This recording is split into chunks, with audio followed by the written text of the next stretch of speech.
So the next mare, Ansinaa, she is similar to the last mare in that she's again a 3-year-old warm blood, but her mentality, her personality is much different than Calla Lily's. So while Calla is more of a bold, want to take charge mare and maybe suck back and not want to go all the time, this mare is very nervous. She can get a little more afraid of things, and she's very sensitive. So she goes forward and moves off the leg really well. So I'll just kind of go through the same situation, the same setup that we did with Calla, and talk a little bit about how to ride Ansinaa a little differently based on what she needs. So here we are with Ansinaa. I'm going to get on and get her warmed up, and then we'll get started.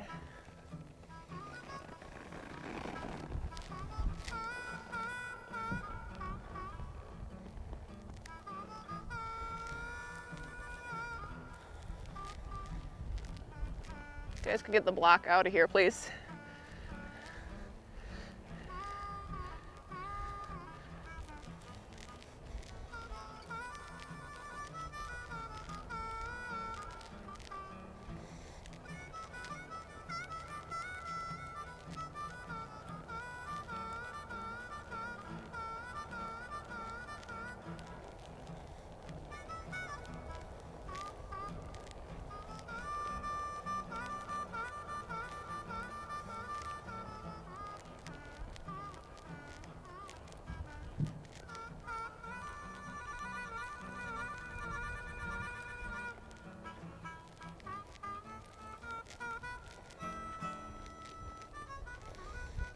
Good, so with Ansinaa, we're just going to start out with a nice big forward walk here.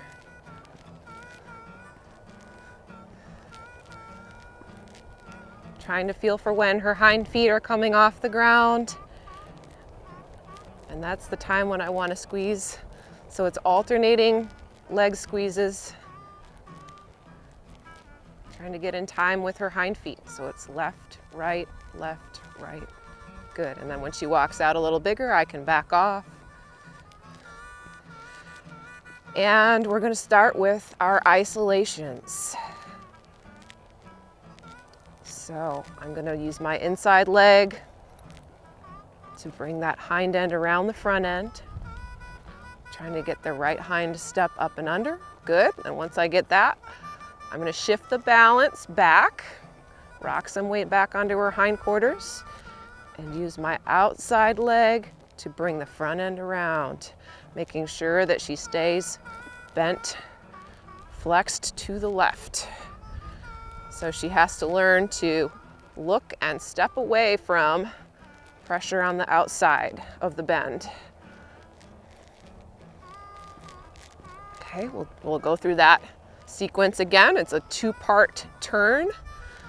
So part 1, we're walking the hind end around the front end. My half halts are slowing down the front feet. My inside leg is getting the hind end to take a bigger step around. Good. Now my half halts are going to shift that weight to the hind end so that we can free up the front end and bring it around. Very good. Very good. So I want to be able to shift that weight and get all 4 feet, all 4 sides of the horse to move. That's why we call these isolations. We can, if there's any resistance in the horse, this is where we can find out where it originates. So we know where to look to start to dissolve any tension that they might have. Same thing this way. I'll start out by bringing the hind end around the front end.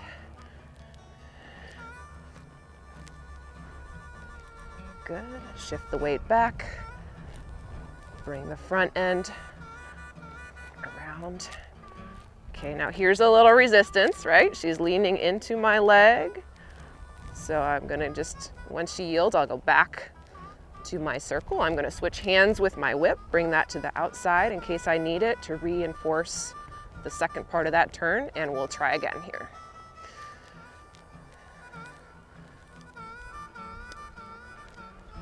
hind end around the front. And now I'll shift the weight back, bring the front end, there you go, good. Trying to step into my right stirrup as I touch and release with my outside leg. Might touch the shoulder a tiny bit with the whip, good. And go forward, good. So it's really important that we can access all four sides of the horse and get that weight to shift where we want it. So we're loading and unloading different areas of the horse as needed. One more time, hind end around the front end.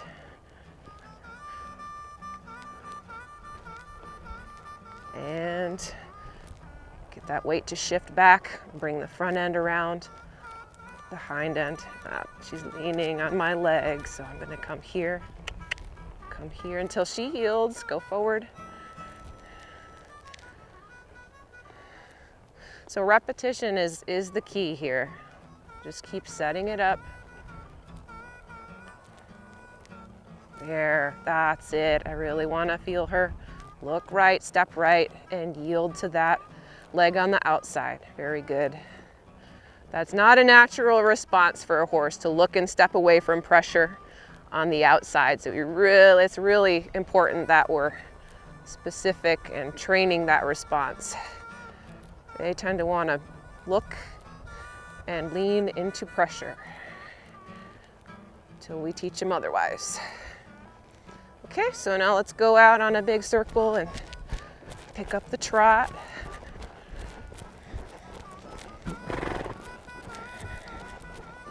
And again, I'm gonna give her a sec here just to loosen up. We'll serpentine around. This mare is really sensitive, really forward. So my aids are much lighter than they were, generally speaking, than they were on the last mare, Calla Lily. It's kind of a tongue twister.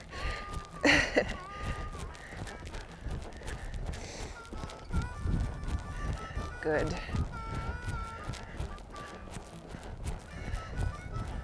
So we'll start to make a 20-meter circle here. And I'm going to think about spiral out. So my inside leg, I'm going to touch as I stand. Top of my post, that's when the right hind is coming forward.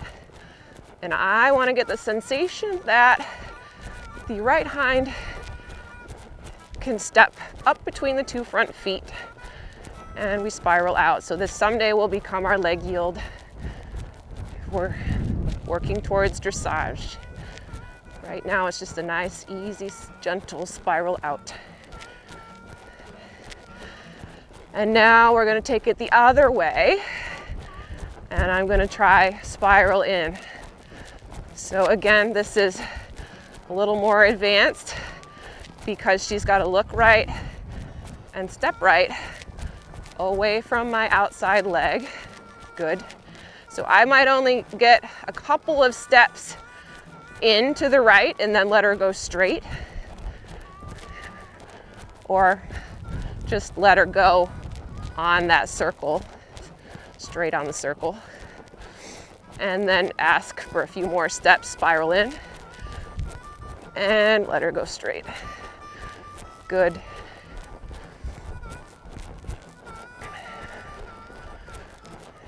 We'll change directions.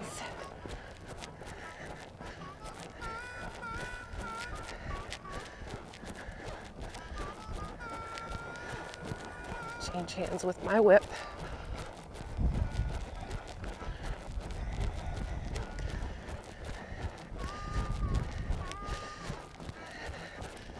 And again, we'll start with spiral out. Inside leg. I'm using my outside rein to limit the bend in the neck, making sure that I can actually get to that left hind and get the joints of that left hind leg to bend and step up and under. Step up between the two front feet without overbending the neck. Good. And now we'll try our spiral in. So my outside leg is asking her to step left. I'd like both the shoulder and the hip to come in the same amount. Good, good, and just circle. So when I'm spiraling in, now I'm thinking about getting that right hind to step up between the two front feet. So we've got first position and second position. First position is what we were doing with spiral out, where the inside hind steps between the two front feet. Second position is what we'll do here with spiral in, where now we're trying to get the outside hind to step between the two front feet. So I'm squeezing now as I sit. Now, now, now. Good, good. Trying to keep left flexion as I go. Good. And then we'll spiral back out. Good. So switching balance between which hind foot is carrying the most weight. That's important. So the more that hind leg flexes and steps under, the more it's carrying.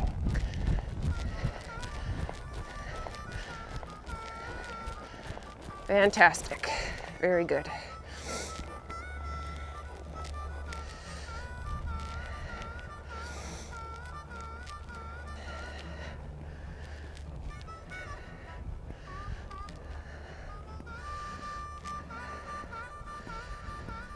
We can do a little canter work with Ansinaa.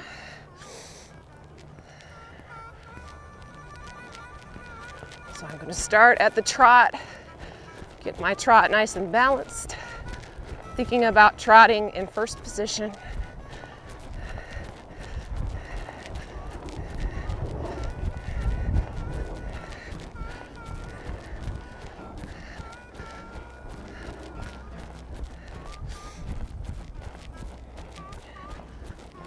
Then when things feel good, ask for canter. And again, we're just gonna go a big rectangle.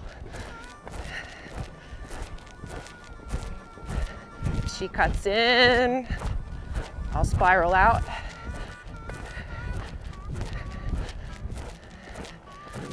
She cuts in again, I'll spiral out. Come on. Good. So she's yielding to my inside leg there.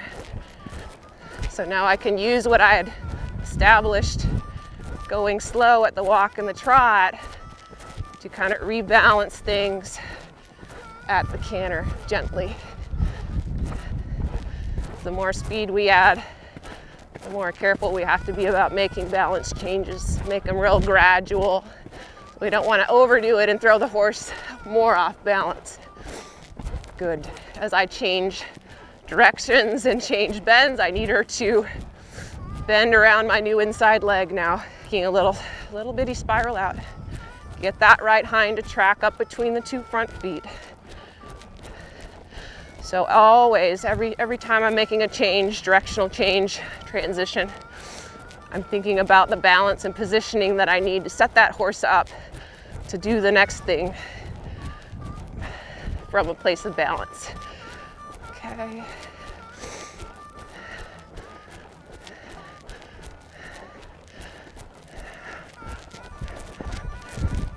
We'll canter to the right.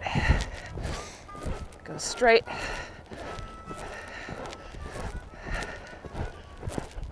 Look right and step right.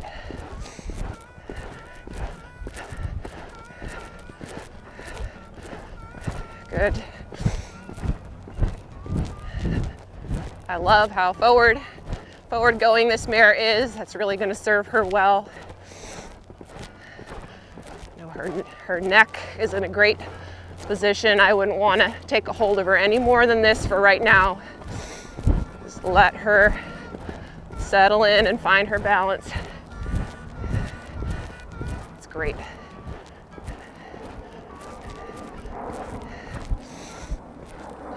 And trot. Good.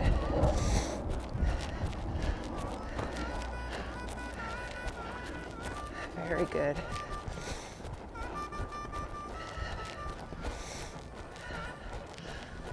So really the only thing that I'm managing right now at the walk, trot, and canter is just when she leans. And I've got my tools established. We did the isolations, spiral out and spiral in.